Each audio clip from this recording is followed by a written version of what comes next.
Hello बच्चों, चलिए प्रश्न देखते हैं। स्त्री जनन तंत्र का एक नामांकित आरेख बनाएं। तो हमें बताना है, हमारे प्रश्न की मुख्य अवधारणा है स्त्री जनन तंत्र का चित्र। तो आइए देखते हैं।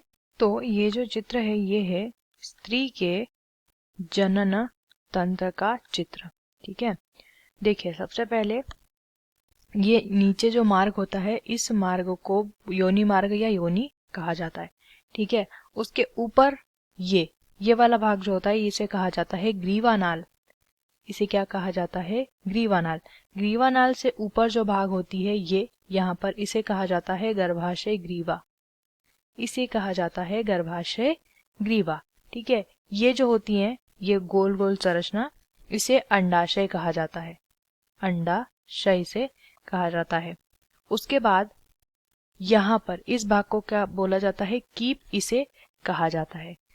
यहाँ पर ये जो मुड़ने वाली संरचना है इसे कहा जाता है तुम्बिका। इसे क्या कहा जाता है? तुम्बिका इसे कहा जाता है। उसके बाद ये यहाँ पर जो भाग होता है इस भाग को बोला जाता है फंडस।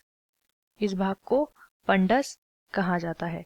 और ये जो नलिका होती है नलिका, इस नलिका को कहते हैं फैलोपियन। ठीक से लिख लेंगे, इस नलिका को कौन सी नलिका कहते हैं? फैलोपियन नलिका ये होती है।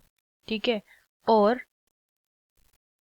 ये वाला जो स्तर होता है इस स्तर को कहा जाता है गर्भाशय। गर्भाशय अंतः स्तर इसे बोला जाता है। और ये बीच में जो संरचनाएं होती हैं इसे कहा जाता है गर्भाशय पेशी स्तर। गर्भाशय पेशी स्तर इसे कहा जाता है। और उसके नीचे स्थित होता है हमारा क्या? परिगर्भाशय। उसके नीचे क्या स्थित होता है? परिगर्भाशय। तो ये हमारा क्या हो गया? स्त्री जनन तंत्र का चित्र। आशा करते हैं आपको इस प्रश्न का उत्तर समझ आया होगा। धन्यवाद।